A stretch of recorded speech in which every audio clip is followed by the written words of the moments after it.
Welcome in to Northern Neck Sports Talk Live. Myself, Will Lewis, along with Coach Thomas Roane.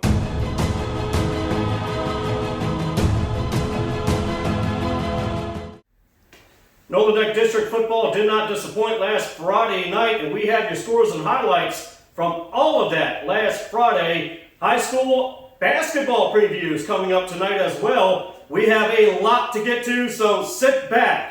Put us on your big screen because you're locked in to Northern Neck Sports Talk Live on Hot Mix BA. Essex football kicks us off in their intro. We'll be right back. More tuition assistance is available than ever, paving the way for debt-free education and training. And Rappahannock Community College is here to help. Earn a degree, certification, or even start college in high school. Success starts here. What are you waiting for?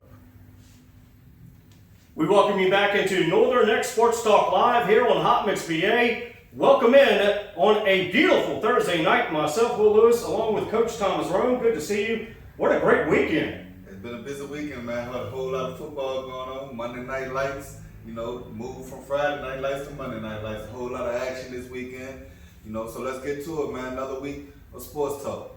All right, let's get into actually what happened on Friday night. A lot of great stuff happening on Friday night. High school Northern Neck District football did not disappoint. And we're going to start out with Westmoreland and Lancaster. Westmoreland getting their groove back, so to speak, in the run game, beating Lancaster 28-12. So your thoughts on that, Coach? Lancaster, they've been having a tough going here for a little while, man. But, Westside came back in with their rush game, had a good time on the field. They came in with 52 attempts on the ground with 271 yards, 42 passing yards. The leader on the ground was Jeremiah Redmond. He had 32 attempts for 189 yards, 3 touchdowns. Young man was on fire. So as long as they keep on doing what they're doing, they're gonna fare real well. I don't know how far they're gonna be able to go and everything, but if the team keep pulling together and playing together, you never know what's going to happen down the line or whatever. You had Amon Ashton with 7 attempts, 45 yards. Jordan Sanders, he had a couple more yards with 7 attempts and 29 yards. So, they didn't do real good in the air, but as long as you get that run game going and the other team can't stop that run game, why go away from it? Westmoreland now 2-0 in the district. Now VHSL Virginia High School League has 1-1, but they are right now in the district 2-0, and then that second spot in the district as far as Essex goes, they are still number 1. Rappahannock and Colonial Beach. Rappahannock over Colonial Beach 40-0. Colonial Beach now 0-6. Rappahannock improves to 3-3. Well, Rappahannock been on the road last 3 weeks. They beat, I think it was a team last week, 33-0. Then the week before that was 19 or something. I can't really remember right off the top of my head. But like I said, they was missing a couple pieces at the beginning of the year. I think they was missing like 4 players. And since they got those players back, they've been on the road. The quarterback this week had a real good outing. He 184 yards in the air, 3 touchdowns, then added on another running touchdown, Clyde Kelly, Xavier Belly, J.K. Fauneroy, they was the 3 players that caught all 3 passes. And they even got a little bit on the ground game. Their defense played lights out. 11 hands to the ball. As you see, 4-0, long defense wins championships. You know what I'm saying? If the defense can keep playing like how they're playing, they're going to shock somebody. Either that number 2 or 3 seed, they might end up shocking. You know what I'm saying? So now Colonial Beach 0-6. They're still looking for their first win. What, as a coach, can you say to those players in order to try and find a first win of the season? Keep coming back out every week. Listen to your coaches. Keep practicing. Continue to trying to get better. Don't hang your head. That's one thing, I can say about over here, over this side. Even when we lose, we win, because we try to learn from that loss. You know what I'm saying? So hopefully, eventually down the road, that you can capitalize off of those losses and get a win in that some kind of way. But the kids got to keep coming back hungry, got to keep coming back fighting, and don't get discouraged because of a loss. Listen to the coaches. and hopefully they can get one in before the season end and shock somebody, mess up somebody going in the playoffs. You know what I'm saying? But Yeah, most definitely. so they just got to keep coming back hungry and want to get a win, man. Because I mean, as we get further in the district, those wins ain't gonna come easy. Like you said a couple weeks ago, the Northern Neck district is like the NFCs. So once we start playing each other, those games get right tight. You know what I'm saying? So they just got to keep on coming back and trying to win and see what happens from there. And other scores around not only the Northern Neck District, but Tidewater District as well. Norcom over King William 28-7. West Point over Middlesex in the Tidewater District 43-7. Riverheads over Buffalo Gap 27-7. Lunenburg Central over Cumberland 69-7. Galax over Fort Chiswell 21-13. And King George still rolling 49-0. Before we get to the Essex and Northumberland game, your thoughts on those games there? Well, those games are kind of out of our districts, so I don't get to follow them that much. Only ones like the Riverheads, I try to stay in touch with them because, eventually we're going to end up playing them. And, me and you was talking a little earlier, we heard a little bird that, somebody might be injured up in that area. So, once playoffs come, it's going to get real interesting. That's all I got to say about it. King William, I'm always going to root for them because they're right up the road, So hopefully they'll get their stuff together and hopefully bring on another state championship in that part of the area and everything like that. So. And yeah, most definitely, we got word. We're not for certain of the story yet, but we're going to follow the story into next week. We do have word that a couple of players on Riverheads have been injured and not sure when they're going to be coming back. So we're going to be talking about that story later on, probably into next week, and as we find out more information on that. Now, let's get to Monday Night Football, and I'm not talking about the NFL. I'm talking about Northern Neck District, Essex and Northumberland. Essex winning 62-6, and Essex now 6-0. And you were at that game. Is that correct? Well, I wasn't at the game because we couldn't have any fans. Oh yeah, that's right. We couldn't that's have right. no fans and anything like that because of everything that happened over the weekend. Folks was mad about that. But at the end of the day, you gotta play everything safe. With this day and time with school shootings and everything like that. But a lot of folks were still mad about it. But from what I seen, it was an uneven matchup. Basically, it was basically one side of the ball. Essex controlled the whole game. Ain't no ifs, ands, or buts about it. It seemed like they was able to score doing anything. From the passing game, from the running game, from punt returns. Any way they could be able to score, they was able to score. And the defense played lights out. When it comes down to defense, Essex has the top defense in the Northern Neck District. I don't think anybody in the whole 1A area really can mess with that defense right now because it's so fast, physical, and it's 11 hats to the ball every play. 11 hats to the ball. And if you can get a bunch of kids to run like that for you, you got a shot at doing something big later on in the future, So, you figure on the defense, it all starts up front with that D-line. That's led by Davion Rich, number 58, senior. Then you got Quincy Candler, DN, Devin Balderson, another senior on that front line. Then you got a young sophomore junior in Zion Darby, and he been starting on that since he was a freshman. So you got a strong, fast, physical front defensive line. Then put on top of that with the linebackers and Cameron Robinson, Brian Roane, and Javion Rich. Those boys gonna get to the ball, in the back end where, safeties, cornerbacks, and everything, they just locking down everything, They're a real physical team, man. I think the defense is gonna be the reason why they shut out a lot of teams and win ball games too, for real. And will we see an Essex Riverheads state championship this year? Well, they are on the same side, so you won't see them in the state championship. We won't see them in the state championship. You'll possibly the state semis. State semis or in the regional. In the regional, somewhere in that. But at the end of the day, we still got a long road to go. Anything can happen between here and now. we still got a couple more teams to play, and there's other teams that's in the 1A division that's still undefeated just like us. So we can't get cocky, big-headed and everything like that. We got to take it 1 week at a time and go from there. You know, hopefully everything will work in our favor, but you never know. All right, and Northumberland, they're going to be looking to get another win back coming up this week. Golf earlier on Tuesday. Now, we're not sure the exact results, but from what we understand, a couple of local athletes from Northumberland and Lancaster was in the state golf tournament earlier this week. Northumberland, Amante starts 15th at the moment in time and plus 16 on the par. Leighton Dew from Lancaster 17th. And Lancaster as a team placing 5th. As of right now, that's what we know as far as golf goes in the state tournament play. Now, Coach, we've talked about the scores from last Friday. So let's preview next Friday. We have Essex at Colonial Beach, Rappahannock at Lancaster, and Westmoreland. We have Westmoreland at Northumberland.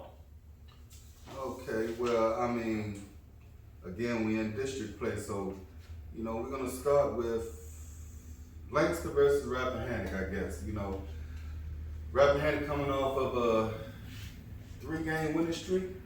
I mean, you got to look into the season of the teams they played and everything like that. So, I mean, Rappahannock starting up at the beginning of the season, they lost 3 straight. You know, they lost to Nandua the first game, 33-0. They lost to West Point, second game, 7-0, close game. Then the third game, they lost to Westmoreland, which was 14-7.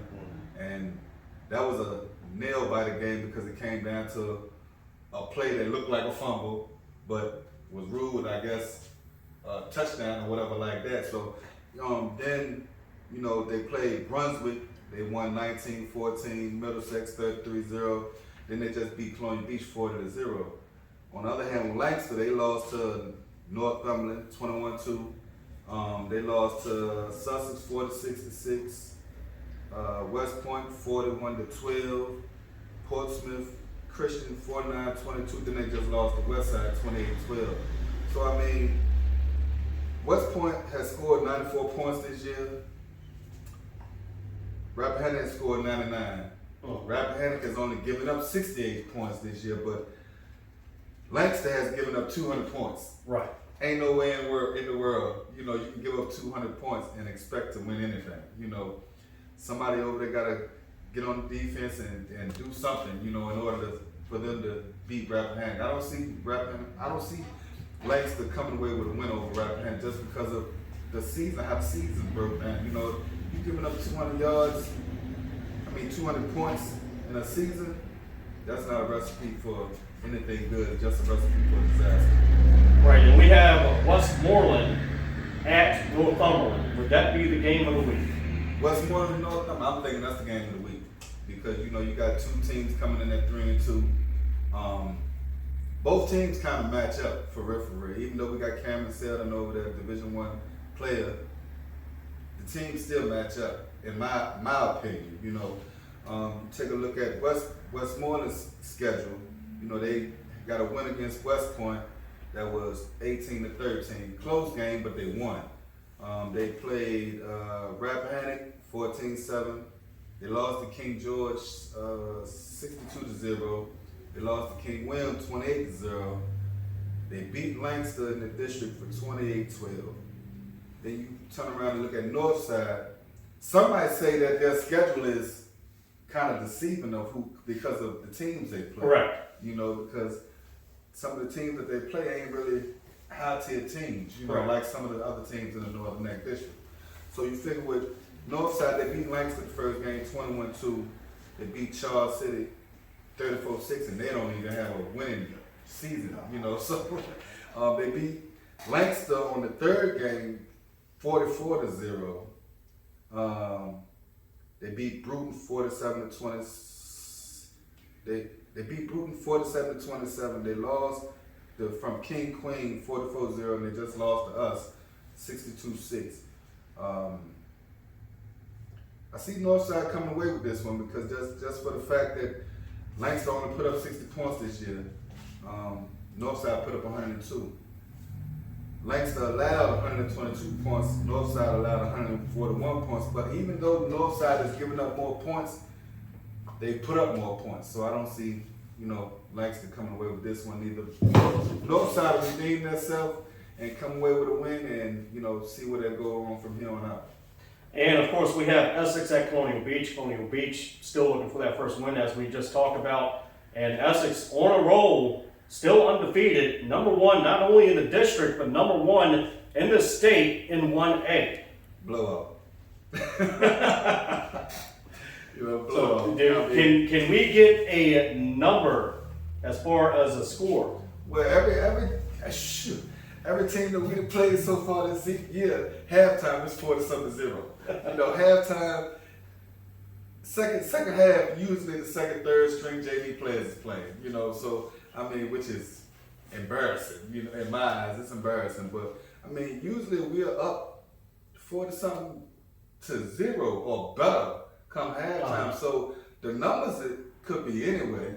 A lot of folks over here want Coach Jones to run the score up, because we like, if it was us on the other hand, they would do it to us. So we like, hey, run the score on up on everybody and just put a footprint on everything. Just make yourself know that you're the top dog around here. So, the numbers could be, anywhere from 40, 50. We just beat Northside 62-6. So it can get up to about 60-something maybe. But, with Colonial Beach, having the season that they're having, I think Coach Jones might, be a little reserved, and we get up to 40-something. I know he'll take his foot off the gas, and go from there.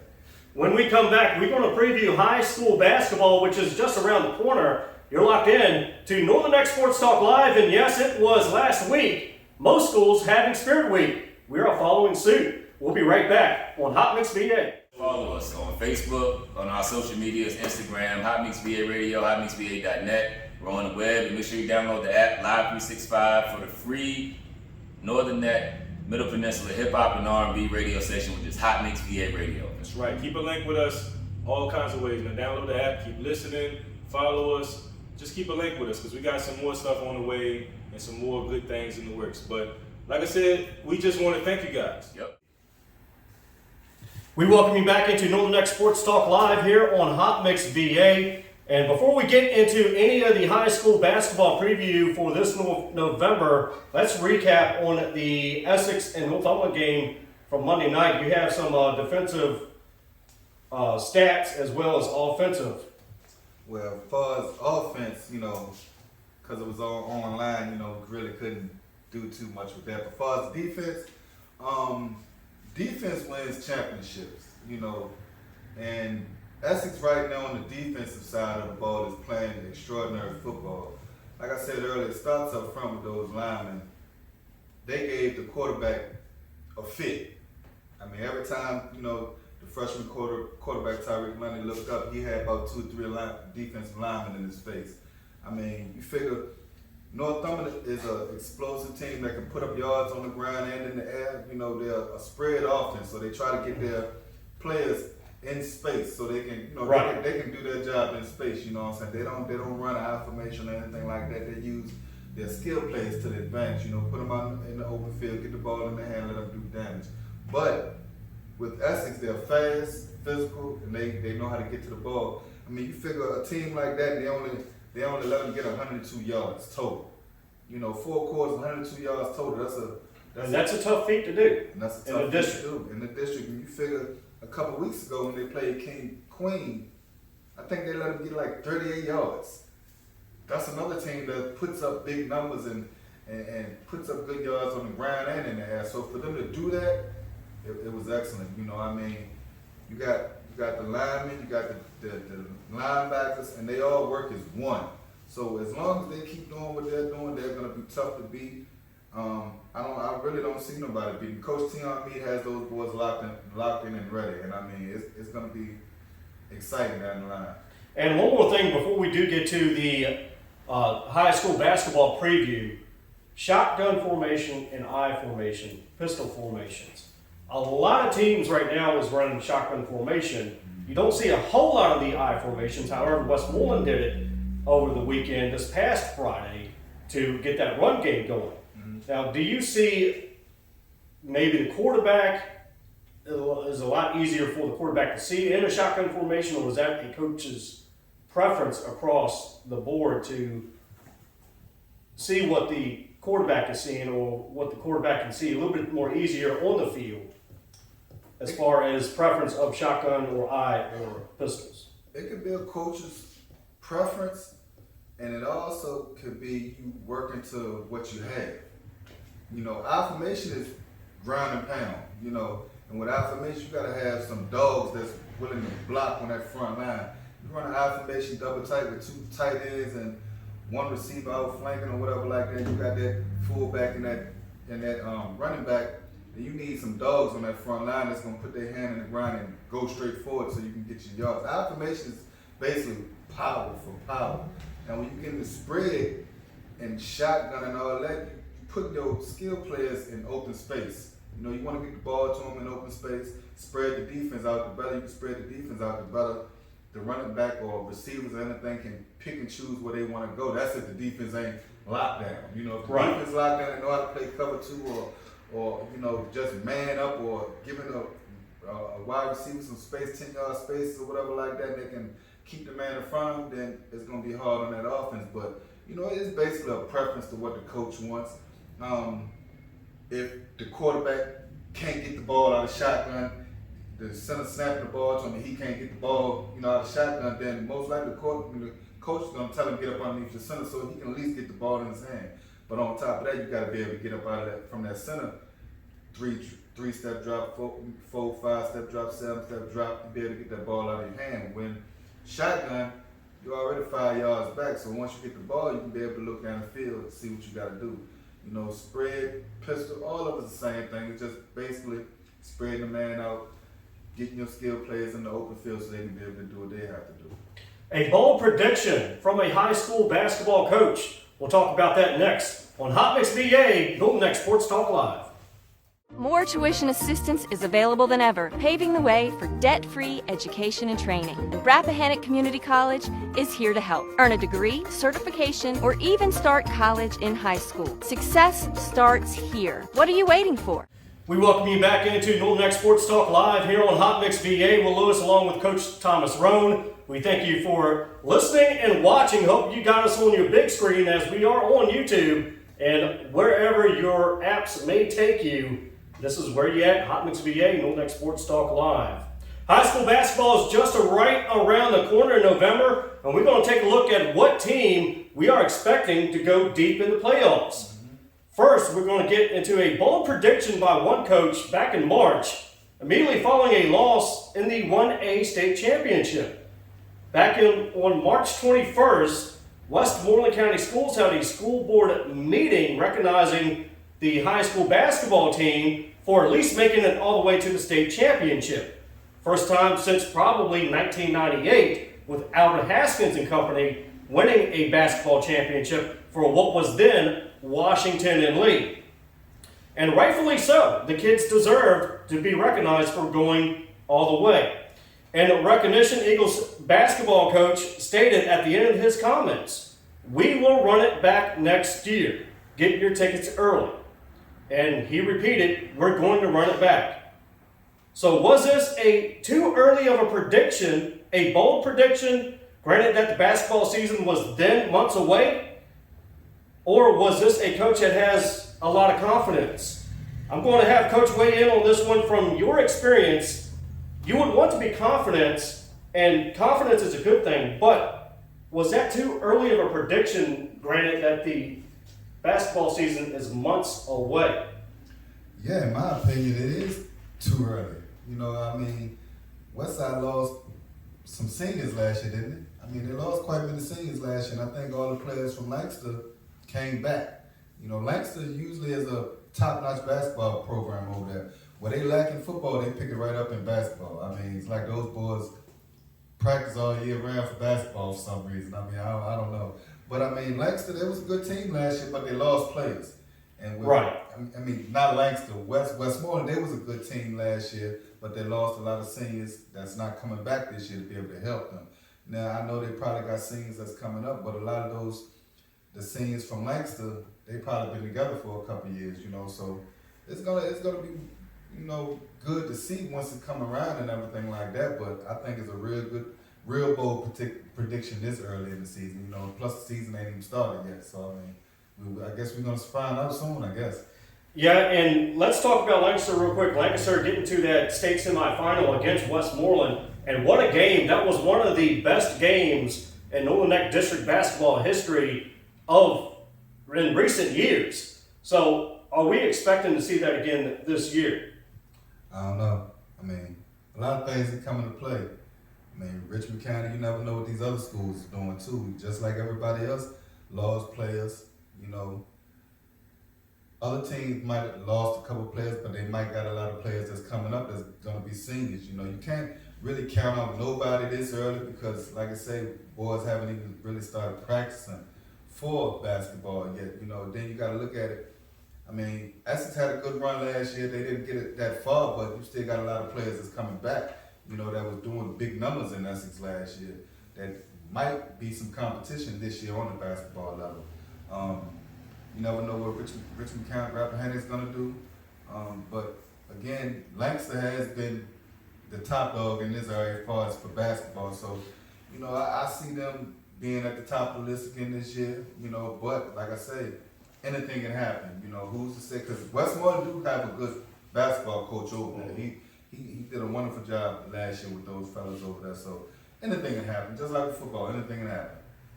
When we come back, we will talk a little bit about recruiting, as we were talking about in the last 2 weeks. Also, our bold predictions for the NFL, our top 5 who we think is going to the playoffs this year. You're locked into Northern Neck Sports Talk Live here on Hot Mix VA. We welcome you back into Northern Neck Sports Talk Live here on Hot Mix VA, live in Tappahannock, Virginia. Thank you so much for tuning in, listening in, and watching. And if you are watching, make sure you got us on the big screen, Big screen too. I'm sure we got some of that at home too. Big screens in the bed and whatnot. But hey, big screen TV, if you've got it, tune us on to the YouTube channel on Hot Mix VA. You don't want to miss that. And make sure you have your popcorn as well, because we're going to be doing this each and every week. Coach, you have some recruiting tips along with talk for this week's game, and then we were going to get in to our NFL's top 5 of who we think is going to make the playoffs. Okay. Yes, sir. To all the kids out there with aspirations to go into college, whatever sport you're trying to do, whether it's football, basketball, track, baseball, golf, tennis, whatever you're trying to do. Social media this week. Social media is a real big thing nowadays. You can get your offers through social media, or you can even get your offers taken away because of your social media. One of the apps that a lot of kids are using nowadays is Twitter. You know, when you use your Twitter, you can go on Twitter, and almost every coach in the world is on Twitter using that app, trying to get recruits, trying to find recruits, trying to get all the information they can out to recruits. So, I mean, if you want to use a Twitter account, it's good. When you're going to use your Twitter, don't put no crazy names, you know, MC Dogman or Big Hitter, anything like that. Just put your regular name. That way the coach can be able to find you. You know, put your high school that you're coming from, your weight, your height, your stats if you got them from your coach yet, your 40 time. If you don't know what a 40 is, holler at your coach and he would tell you what a 40-yard dash is. If you don't want to know what an L drill is or anything like that, get in touch with your coach and they can show you what an L drill is. They can show you what a shuttle drill is. Those type of things that colleges will be looking at to see how fast you will, see what type of twitch moves you got, anything like that. As far as getting in touch with college coaches, it's easy. Just go online, Google whatever school you're trying to go to, go into the roster part, go down to all of the coaches, and they'll give you a sheet, give you a printout of every coach that's on that squad. You can look in there, tap the coach's name, it'll show you the email of that coach, the phone number of that coach. Anything that you need to know about a coach is all online. You know, like I said, your Twitter is the best way. Again, as you can get a scholarship or get information and interest through social media, You can also lose those scholarships through social media. How can you lose those scholarships? By going on social media and doing some stupid stuff, putting stupid stuff on social media.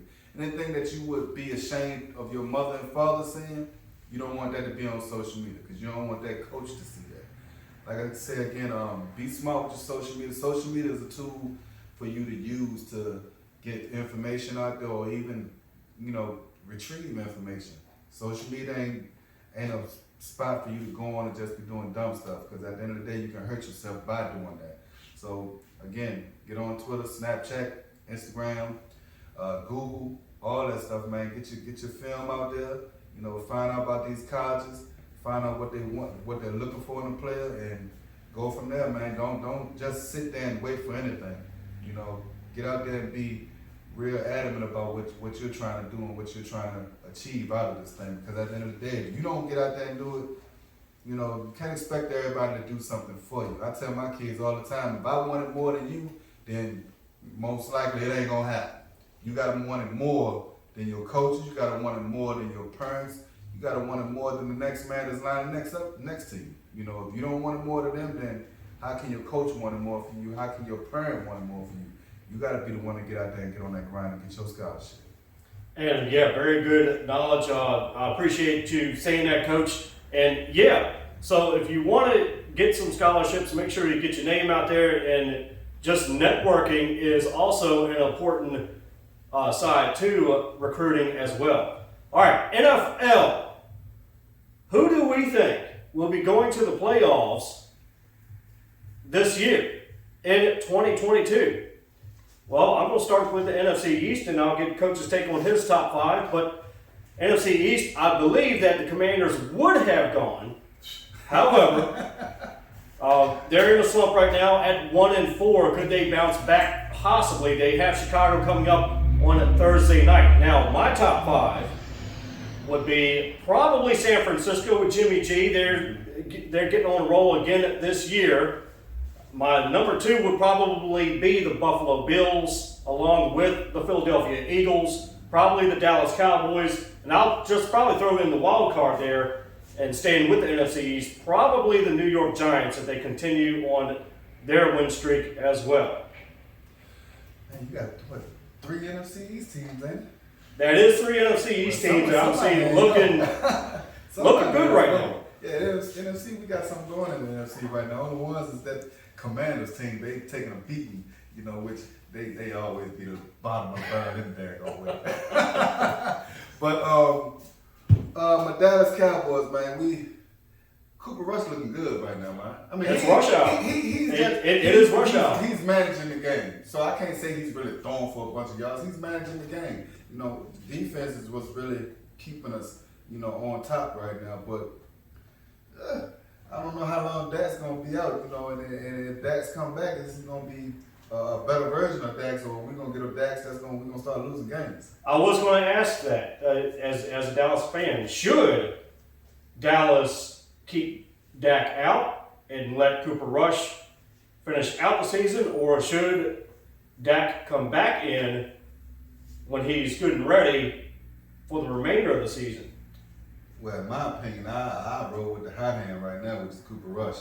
If he can manage, I feel like if he can manage this game this week against the Eagles, then I will keep him in, until he shows me otherwise, and let Dax get fully healed. Ain't no reason to rush him back. Cooper Rush is taking care of business, and our defense is doing what they're doing, you know what I'm saying? So ain't no rush on that, I don't believe.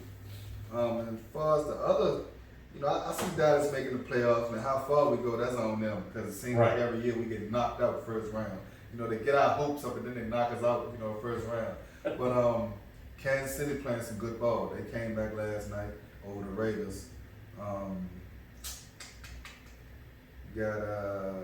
who was Buffalo. What's Chicago right now? Not Chicago. What's Chicago?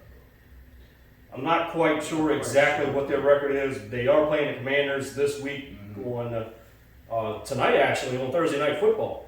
Well, Philadelphia Eagles, they're the only undefeated team right now, so you got to throw them in there. Did I say Buffalo already? Yes. I said Buffalo. I said Cowboys. Yes. Philly. Buffalo, Kansas City, and one more. I say Tampa Bay. Tampa Bay is a good one. You can't count Brady out. count Brady out. That's right. And before we go, we're going to talk about some local college kids that are making a pathway here in Virginia. Coach, you have them. So let's see who the locals are that has done some good stats over the weekend. We got Darius Jones. He plays for Texas A&M. They lost this week against Alabama, 24-20. Tayshawn Holmes, he plays for Northwestern Wildcats. They lost to Wisconsin this week. Wisconsin had 42, they had 7. You got HBCU team, VUU, they beat Elizabeth City University 49-0. You got James McNeil from over West Side, he plays with Bowie State. They beat Virginia State this weekend 41-14. Delonte Butler from Rappahannock High School, he plays for Frostburg University up there in Maryland, and they won this weekend 33 over Notre Dame College to 30. Marvion Newton and Marion Henry, they won against UVA Wise. They had 34, and UVA Wise 14. So I mean, there's a couple players. CNU, they had a bye this week. So, but those are the leaders right now coming out of the area, man. You know, we had players before them, but they're the most recent players that's been able to further their education and play college football. So shout out to y'all fellas. Keep on doing y'all thing out there. Keep on grinding. Keep being an example for the kids back here. And, you know, like always, man, keep on grinding. Keep on striving for success, man. And one last thing for this Friday in the district, what are we expecting? We got Essex at Colonial Beach. Like I said earlier, Colonial Beach, they still 0 in the win column. So right. Essex is gonna win that. Like I said, all season. The other people, I don't see nobody in the district touching Essex right now. And as far as one they had a hole, they set at the top. So they sent a message last week, Monday against Northumberland, and they also sent a message when they played King and Queen. So everybody's on notice when it comes down to Essex. The big bad purple people eaters, as the boys over here said, they call them purple people eaters. So. But you got who else we got this week? We got West Side at Northumberland. I think that's going to be the game of the week. Yeah, we have that as game of the week this week.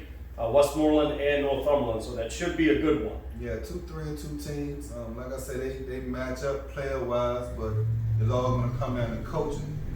Who's going to be the best coach? Who's going to be the better coach that day?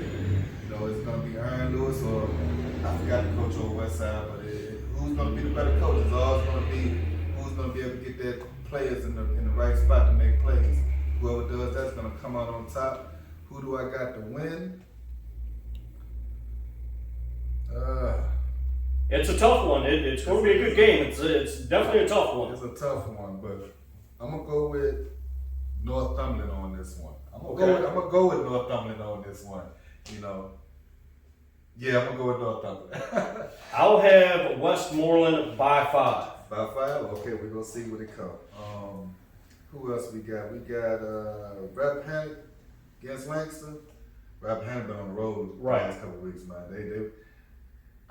For real, I got Rappahannock jumping up to the number 2 spot. Okay. I really got Rappahannock jumping up to the number 2 spot, man. I got them shocking West Side on this next round when they play them again, and I got them shocking Northumberland. I got Rappahannock coming up to that number 2 spot. Wow. So we will find out on Friday night as to what happened, and we will have your results from Friday night. Still, Northern Neck District play again this week. So make sure you tune in again next week here on Northern Neck Sports Talk Live. We'll have those results to include getting a little bit more into some basketball, some college football as well, along with what else we're going to expect going deep into the football season and getting ready to get into some winter sports as well. Thank you so much for tuning in to Northern Neck Sports Talk Live here on Hot Mix VA. We will talk to you next week. Next Sports Talk Live, myself, Will Lewis, along with Coach Thomas Roane.